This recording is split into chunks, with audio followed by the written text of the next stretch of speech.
দাঁড়া দাঁড়া বলছি, দাঁড়া দাঁড়া।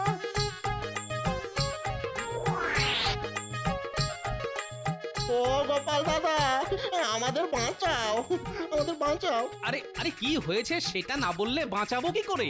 আমার সঙ্গে প্রবঞ্চনা, ডানা কাটা পরীর নাম করে টেরা মেয়ে দেখানো, পাত্র হিসেবে আমি কি এতটাই খারাপ? হ্যাঁ, টেরা মেয়ে পাত্র? কি হয়েছে মন্ত্রী মশাই, কারো বিয়ে নাকি? সেটা তোমার না জানলেও চলবে। ঠিক আছে, পরে বুঝে নেব তোদের।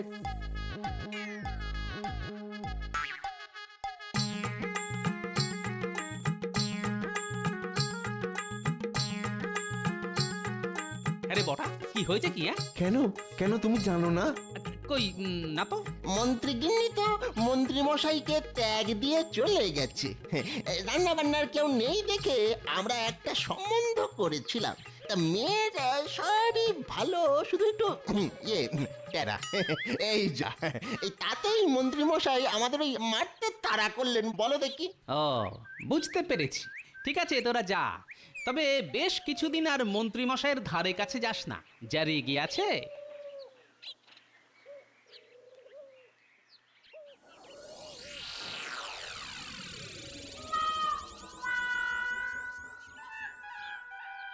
ওহ, কি পোড়া কপাল আমার। আমি এ রাজ্যের মন্ত্রী, ঘরে সোনাদানা টাকা পয়সা কোনোটারই অভাব নেই, তবুও ভিখিরির মতো মুড়ি চিবোতে হচ্ছে। মন্ত্রী মশাই, ও মন্ত্রী মশাই! উফ, ঠিক এই সময় টেকোটা আবার এলো কেন? ভেতরে এসো। এগুলো দিতে এলাম, মানে আমার গিন্নি আপনার জন্য এগুলো পাঠিয়েছে। কি আছে ওতে? ওই সামান্য কিছু খাবার দাবার। ভাত, মাছের মাথা দিয়ে ডাল, রুই মাছের কালিয়া, পুঁটি মাছের টক। আমার জন্যে? কই দেখি দেখি। উই বাবা, কত খাবার!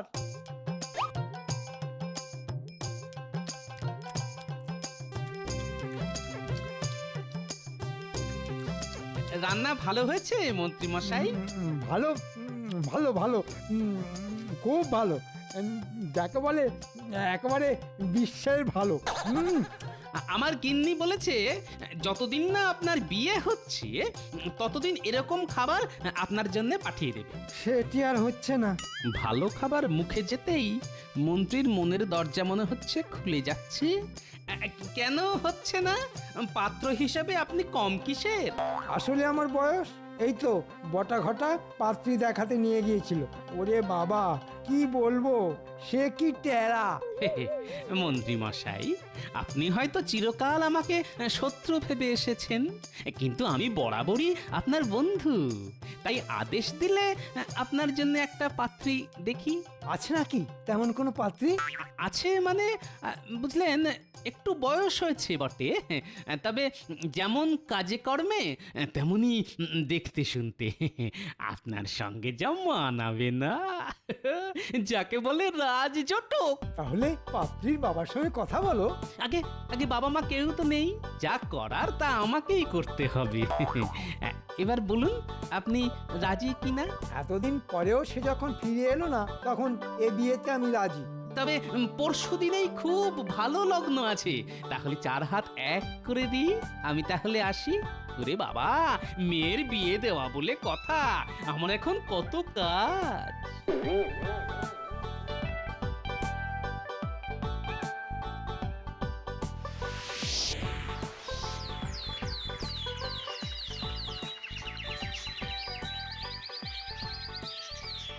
কি বলছো কি গোপাল? আগামীকাল মন্ত্রীর দ্বিতীয়বার বিয়ে, আর এই বিয়ের ঘটক হলে কিনা তুমি? শুধু ঘটকই নই মহারাজ, সেই সাথে কন্যাপক্ষ বটে, আর বিয়েটাও হচ্ছে আমার বাড়িতে। না না গোপাল, না, এ তুমি মোটেই ভালো কাজ করনি। কোথায় বুদ্ধি খাটিয়ে মন্ত্রী আর মন্ত্রীর বউয়ের মধ্যে মিলমিশ করিয়ে দেবে, তা না করে ওদের সম্পর্কটা চিরকালের মতো ভেঙে দিলে। এখন সেই মেয়েটার কি হবে সেটা একবার ভেবে দেখেছো? না না, এ বিয়েতে আমি যেতেই পারবো না। রানীমা, আপনি তো আমাকে সন্তানের মতো দেখেন, যদি দেখে থাকেন তাহলে একবার অবশ্যই আসুন এই বিয়েতে। দেখবেন আপনার গোপাল এমন কিছু করবে না যাতে আপনার কষ্ট হয়। কি জানি বাবা, কি যে করতে চাইছো তুমি? তোমাকে বোঝা আমার কম নয়। তবে নিমন্ত্রণ যখন করতে এসেছো তখন আমরা দুজনেই ঠিক সময় পৌঁছে যাব।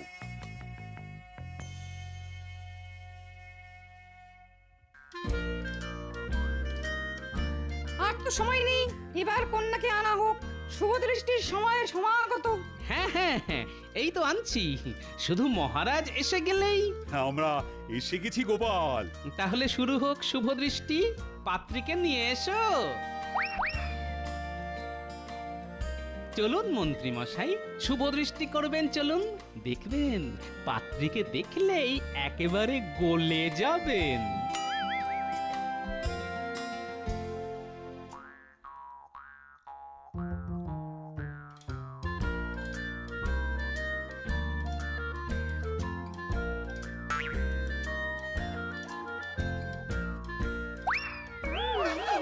এ কি, এ তো আপনার বিয়ে করা সহধর্মিনী।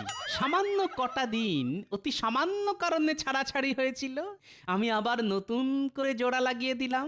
কি রানীমা, আপনার মুখ রাখতে পেরেছি তো? ধন্য গোপাল, সত্যি তুমি ধন্য। ছাদনা তলা যখন হয়েইছে, তাহলে এবার মালা বদল আর মন্ত্রপাঠ হয়ে যাক। মালা বদল হবে বই কি, তবে ওই যদিদং হৃদয়ং না বলে নতুন মন্ত্র পাঠ হয়ে যাবে, আর সে মন্ত্র পাঠ করাবো আমি। বলুন মন্ত্রী মশাই, কখনো আর সামান্য কারণে ঘরের লক্ষ্মীকে মুখ নাড়া দেব না। আরে চুপ করে আছেন কেন? বলুন বলুন। কখনো আর সামান্য কারণে ঘরের লক্ষ্মীকে মুখ নাড়া দেব না। এবার আপনি বলুন মা লক্ষ্মী, বলুন রাগের মাথায় কখনো নিজের সংসার ছেড়ে যাব না। রাগের মাথায় কখনো নিজের সংসার ছেড়ে যাব না। ব্যাস, এবার সকলের সামনে বলুন আপনারা খুশি কিনা। আমরা খুব খুশি, খুব। আপনারা সকলে খুশি তো? আমরা সকলে খুশি। সকলে। কিন্তু আমি যে খুশি নই। কেন? কেন খুশি নও কেন? এমন চমৎকার সন্ধে, এমন সুন্দর পুনর্বিবাহ, অথচ খাওয়া দাওয়ার কোনো ব্যবস্থা নেই। আসলে আমি যে কিপটে। থুড়ি থুড়ি থুড়ি, ভুল বলে ফেলেছি। আসলে আমি না খুব গরিব। তোমার কোনো দুঃখই আজ আর রাখবো না আমি। ভোলা ময়নাকে খবর দাও, সকলের পেট পুরে মিষ্টিমুখ করার ব্যবস্থা করো। এই না হলে মহারাজ, আর একেই বুঝি বলে মধুরেন সমাপয়েত।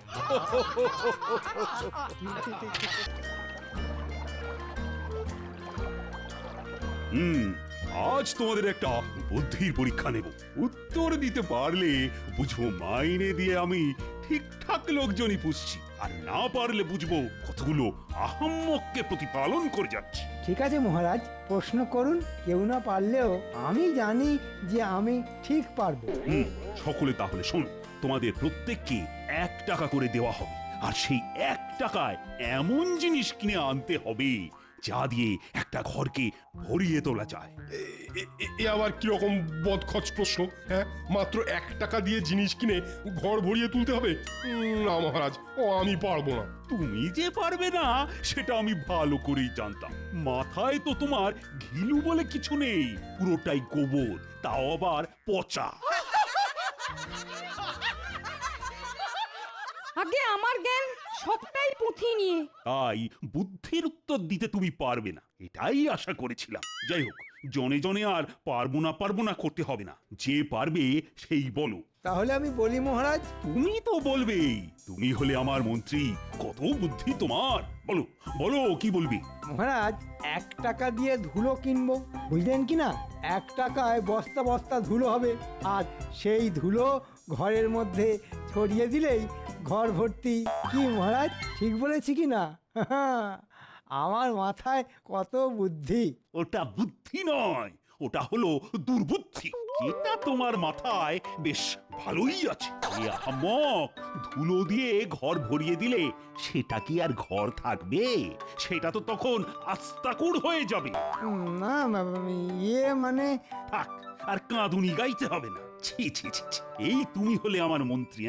আমার ভাবতেই লজ্জা হচ্ছে যে তোমার মতো একটা আকাট কিনা আমার মন্ত্রী। গোপাল, এবার তুমি বলো। আগে মহারাজ, 1 টাকা দিয়ে আমি একটা বড় দেখে মাটির প্রদীপ, তেল আর পলতে কিনে আনবো। তারপর অন্ধকার ঘরে প্রদীপ জ্বালিয়ে দিলেই প্রদীপের আলোয় সারা ঘর ভরে যাবে। এই না হলে গোপাল, হ্যাঁ? জয় গোপালের জয়, জয় গোপালের বুদ্ধির জয়। শেখো শেখো মন্ত্রী শেখো, এখনো সময় আছে। পারলে ছুতোয় নাতায় গোপালের সমালোচনা না করে ওর কাছ থেকে শেখো। না হলে যতই চেষ্টা করো না কেন, সারা জীবন বুদ্ধির খেলায় তোমায় গোপালের কাছে হেরেই যেতে হবে। কিন্তু তোমার মুখ থেকে আর একটা কথাও শুনতে চাই না। তবে একটা কথা আজ কান খুলে শুনে নাও, গোপাল যদি আমার সম্পদ হয় তাহলে তুমি হলে আমার চলমান আপদ। যাও যাও, দূর হয়ে যাও, তোমার মুখ আর দেখতে চাই না আমি। আমাকে কি আপনি তাড়িয়ে দিচ্ছেন মহারাজ? তাড়িয়ে দিতে পারলে তো ভালোই হতো, কিন্তু কি করব বলো, বাড়িতে একটা কুকুর বেড়াল পুষলেও কেমন একটা মায়া পড়ে যায়। তাড়িয়ে দেব বললেই তো আর তাড়িয়ে দেওয়া যায় না। তাই থাকো, তবে ওপরওয়ালা যে মাথাটা তোমায় দিয়েছেন তার মধ্যে দুর্বুদ্ধির বদলে একটু সুবুদ্ধি ভরে রাখার চেষ্টা করো। যাও, আজকের মতো রাজসভা শেষ।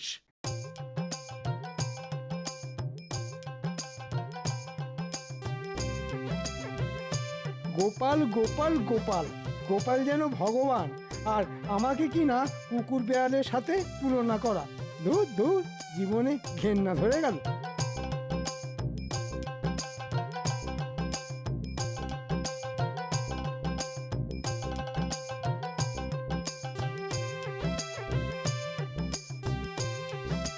পুটিন মা, বলি ও পুটিন মা, পুটিন মা। উমা, দিদি, কি সৌভাগ্য আমার! আমার বাড়িতে দিদির পায়ের ধুলো পড়লো। এসো এসো, ভেতরে এসো।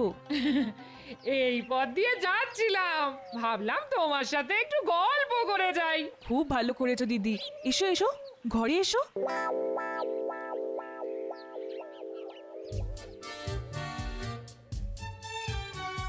আরে কি হলো কি? রাজসভা থেকে ফিরে কখন থেকে দুটো ভাতের জন্য বসে আছি। বলি ভাত দেবে নাকি? দিচ্ছি দিচ্ছি, আমার তো আর 10টা হাত নেই যে বলা মাত্র ভাতের থালা সামনে চলে আসবে।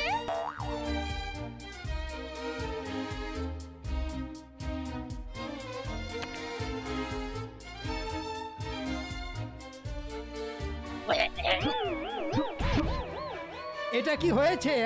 এটা কি ডাল না নুন ছাড়া ফ্যান? আর এটা কি তরকারি না গরুর জাবনা? অমন করে চেঁচাচ্ছ কেন? না, চেঁচাবে না। জঘন্য রান্নার জন্যে না চেঁচিয়ে তোমায় মাথায় তুলে নাচবে। কেউ বলেনি আমার মাথায় তুলে নাচতে। দেখো, মুখে মুখে তর্ক করো না। আমার মন মেজাজ কিন্তু ভালো নেই। বুঝতে পেরেছি, নিশ্চয়ই মহারাজের কাছে ধ্যাতানি খেয়ে এসেছো আর রান্নার ছুতোয় ঝাল ঝাড়ছো আমার উপর। তবে একটা কথা আজ পরিষ্কার করে বলে দিচ্ছি, কারণে অকারণে আমার উপর মেজাজ দেখালে আমিও কিন্তু ছেড়ে কথা বলবো না, বলে দিচ্ছি। কি করবে? তুমি কি করবে?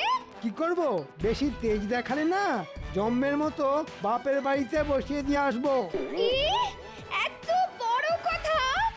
এত বছর বিয়ে হয়ে যাবার পরেও উঠতে বসতে বাপের বাড়িতে বসিয়ে আসার ভয় দেখানো? ঠিক আছে, তোমায় আর কষ্ট করে বসিয়ে দিয়ে আসতে হবে না, আমি নিজেই চলে যাব। হ্যাঁ হ্যাঁ, কত যাবে আমার জানা আছে। বলি এমন সুখ আর পাবে কোথায়? তোমার সুখ নিয়ে তুমি থাকো, আমি চললাম। হ্যাঁ হ্যাঁ, যাও যাও। তবে আর কখনো যদি ফিরে আসো না, তাহলে মুখের ওপর দরজা বন্ধ করে দেব। তোমার মতো লোকের সংসার করতে না আর জীবনেও ফিরে আসবো না, জীবনেও না।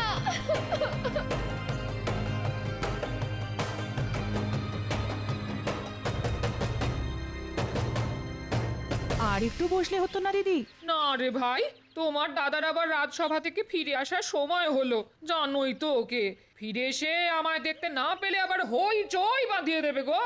তাহলে কথা দিয়ে যাও, আরেকদিন আসবে। আসবো আসবো, আরেকদিন ঠিক আসবো খন।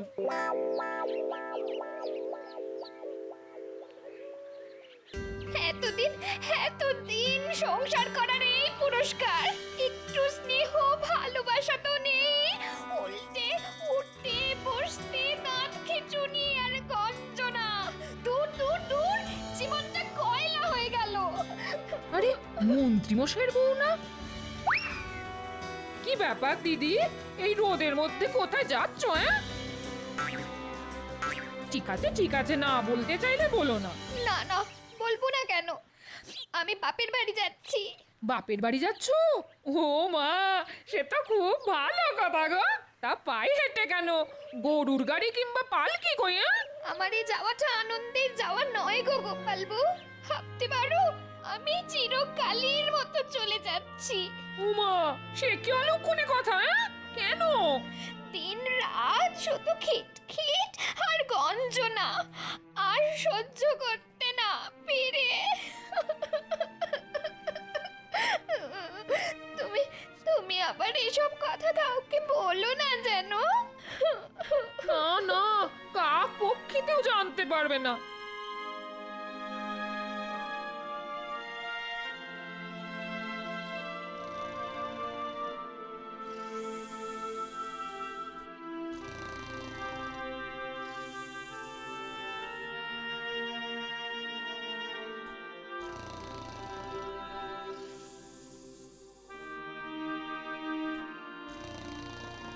ওই দেখেছো, রাজসভা থেকে ফিরে এসে কেমন নাক ডাকিয়ে ঘুম হচ্ছে। ওহ, যেমন খাওয়া তেমন ঘুম। এই ওঠো বলছি, ওঠো ওঠো ওঠো। এই, কি হলো কি? ঠেলা মারছো কেন? কথা আছে। কি কথা? মন্ত্রী মশাইয়ের বউ আজ গৃহত্যাগ করেছে। দেহত্যাগ করছে? সে কি, কখন, কি করে? আচ্ছা, ঘুমিয়ে ঘুমিয়ে কি কানের মাথাও খেয়ে ফেলেছ নাকি? দেহত্যাগ আবার বললাম কখন? বললাম গৃহত্যাগ, গৃহত্যাগ।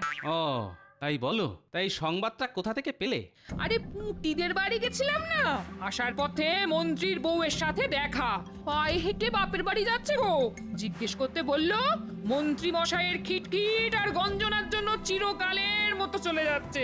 বুঝতে পেরেছি, মন্ত্রীর আজ মাথা গরম, তাই হয়তো যত মেজাজ সব বউয়ের উপর দেখিয়েছে। মেজাজ গরমের কারণ কি শুনি? সে আর বলো না, মহারাজ যে আজ আচ্ছা করে করকে দিয়েছেন ওকে। যাকে যাক, এসব কথা আবার পাঁচ কান করো না জানো। না না, পাঁচ কান করতে যাব কেন? শুধু তোমাকেই যা বলার বললাম। হ্যাঁ ঠিক আছে, এখন যাও দেখি, গিয়ে তেল কাঁচা লঙ্কা দিয়ে 4টি মুড়ি মেখে আনো তো দেখি, বড্ড খিদে পেয়েছে বুঝলে।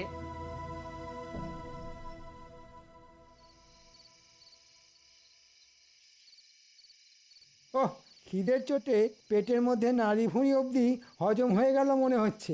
সেই কখন ভাত চাপিয়ে এসেছি, যাই দেখি ফুটলো কিনা। মন্ত্রীমশাই, মন্ত্রীমশাই। গেল গেল গেল রে, সব পুড়ে গেল। কি পুড়ে গেল রে ঘটা? গিয়ে দেখলেই তো হয়। কি পুড়ে গেল মন্ত্রীমশাই? ভাত। তা আপনি হঠাৎ ভাত রাঁধতে গেলেন কেন? গিন্নিমা কোথায়? বাপের বাড়ি। কবে ফিরবেন? মনে হয় আর ফিরবে না, কারণ তেজ দেখিয়ে চলে গেছে।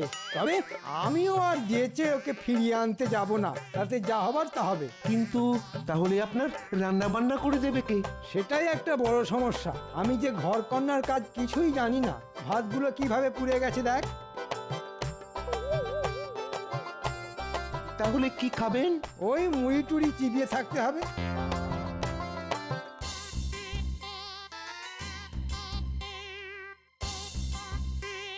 মন্ত্রীর বউ বাপের বাড়ি চলে গেছে, একটি উঁকি মেরে দেখে আসতে হচ্ছে মন্ত্রী একা একা কি করছে।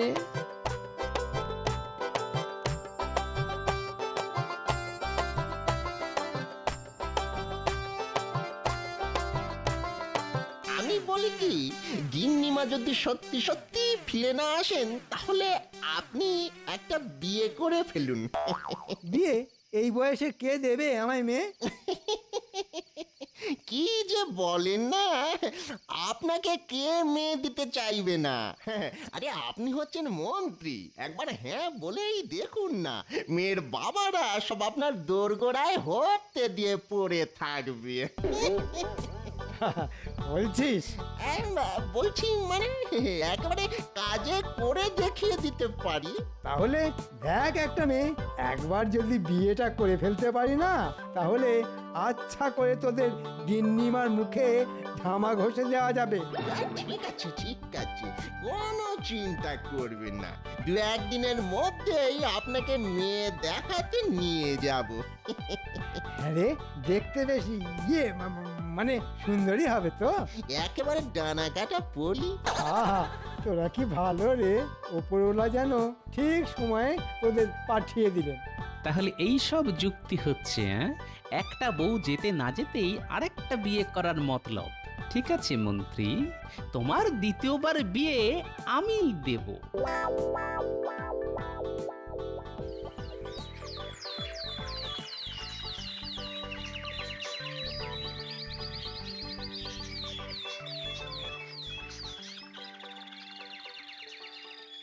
আমার কি সৌভাগ্য যে আপনি আমার মেয়েকে পছন্দ করতে এসেছেন। তাড়াতাড়ি মেয়েকে দেখান। হ্যাঁ হ্যাঁ হ্যাঁ, এই তো আনতে বলছি। কি গো, আরে শুনছো? আরে খুকিকে নিয়ে এসো।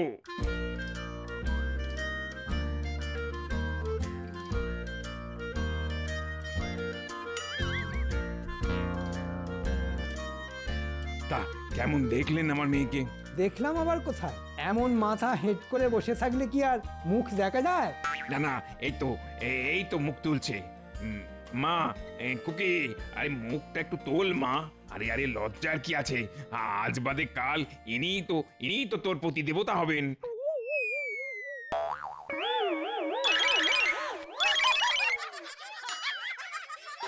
বটা, আগে এই তো ডানা কাটা পড়ি।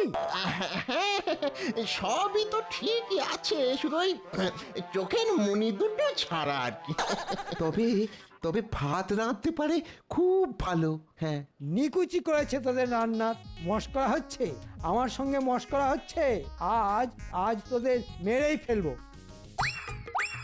দাঁড়া দাঁড়া বলছি, দাঁড়া দাঁড়া।